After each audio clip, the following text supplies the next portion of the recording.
So what's up, guys? My name's Seth, you're watching Petrol 360. We got the truck over in the shop and that can only mean one thing: doing some welding today.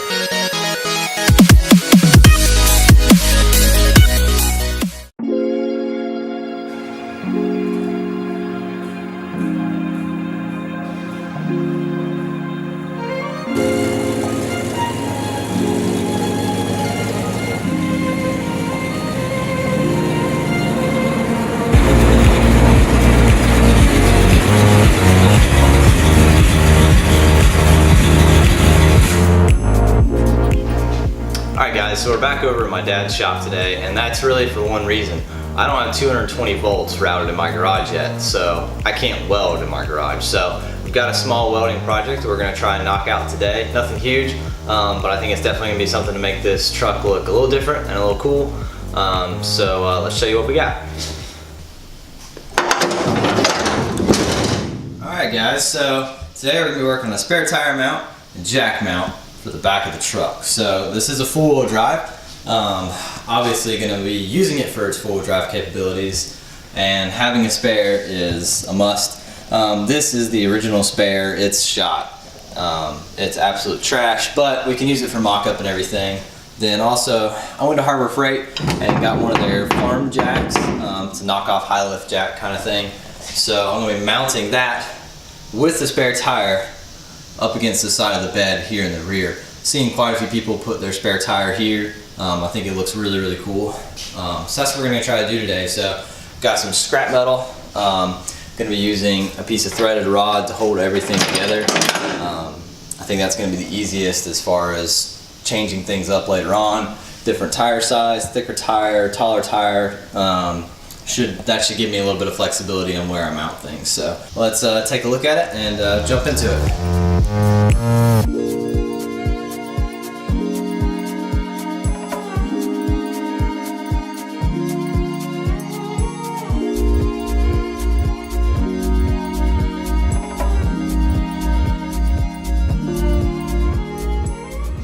Alright, so this is kind of the setup we're going to go with. We're going to have the tire mounted here in the back of the bed, then the bolt coming through one of the lugs so we can run a nut through it, tighten the tire against it, and then run a separate one through the jack to hold it tight. Then we have to get some kind of lock and chain to hold everything together and hold it tight. Somebody doesn't try to steal it, but we're going to be using all of this steel, and we're going to be doing our very best to not punch too many holes in the bed, because, well, it already has enough on its own. Alright, so this is kind of our game plan. We've got some 1x1 scrap. I've already got a hole set here.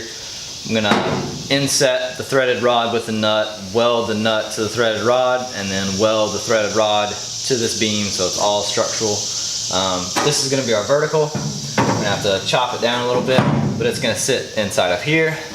We've got a shorter piece we'll have to chop up a little bit to fit back up under this ledge. There's a little bit of lip that gets curled under here. We're gonna have to fit up above that. So it'll sit right in here on the inside, get bolted through so we can hold the top. And then for the bottom, we're gonna be welding to this 1/4-inch plate steel. Set it down on the bottom, shoot 2 holes through it, weld directly to it. So it'll help shore up this whole section of the bed, and that should be strong enough to hold our tire. The biggest thing is with using threaded rod is we can hold everything super tight. Let's go ahead and try this.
Alright, so I've got all my pieces prepped, all the holes drilled, at ground wherever I'm going to weld, so we're pretty much ready to go. We're going to have to start putting holes in the body. So I've got this clamped really tightly to where it's going to be on the inside. I'm going to use my plate as a template, and we're just going to bore 2 holes through, flip it on the other side, run bolts into it, bolt it up. We're going to do the same down here on the bottom, and figure out what size our length, our pipe needs to be going here, and we can go ahead and cut it. So let's put some holes.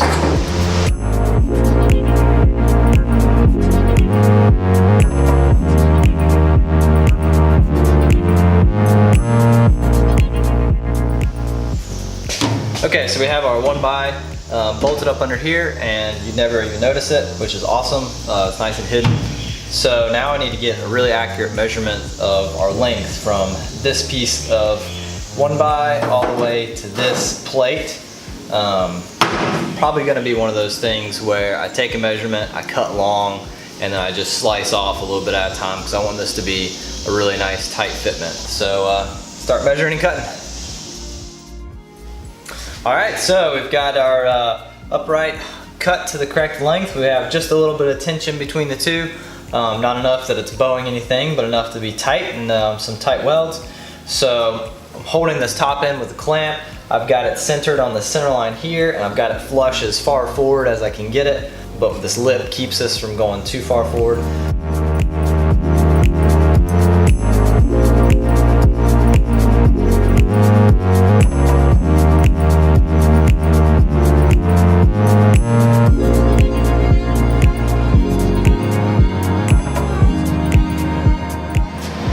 Alright, so we've gone through, gotten everything prepped, all our metal's clean, we've got a ground, disconnected the battery on the truck, went through and figured out the settings we need for our thickness of metal, got the gas turned on, so we're ready to go.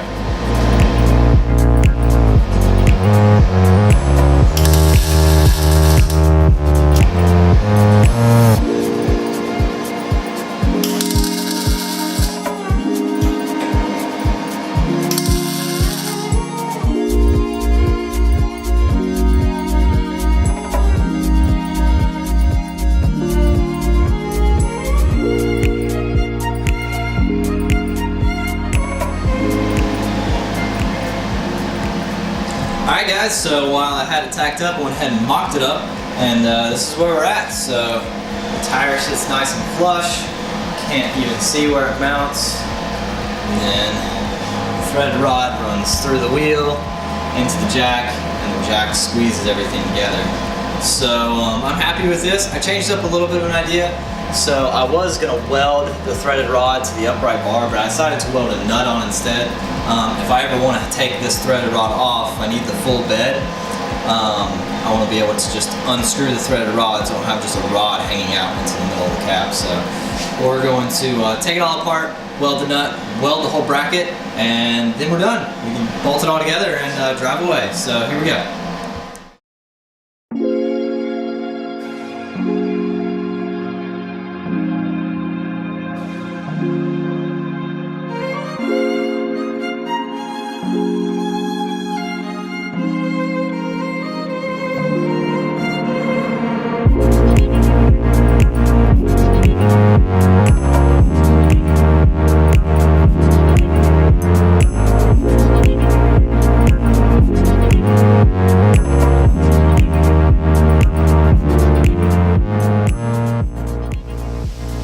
Alright guys, well if you haven't tell, my workbench is dirty and covered in tools, which means it has been an awesome day. So thanks for joining me for this little project. We got it all finished up, tires mounted, I've driven around a little bit, seems pretty solid. I'll go back and kind of tighten it up and check everything as we go, but this is a super easy project, something you don't need a welder for. If you can use some angle bracket and some bolts and things like that. Easy to do, looks really cool, especially on the older four-wheel drive trucks like this. So thanks for watching guys. If you haven't yet, like the video, follow and subscribe. Make sure to look us up on Instagram, it's Petrol360, and we'll see you guys next time.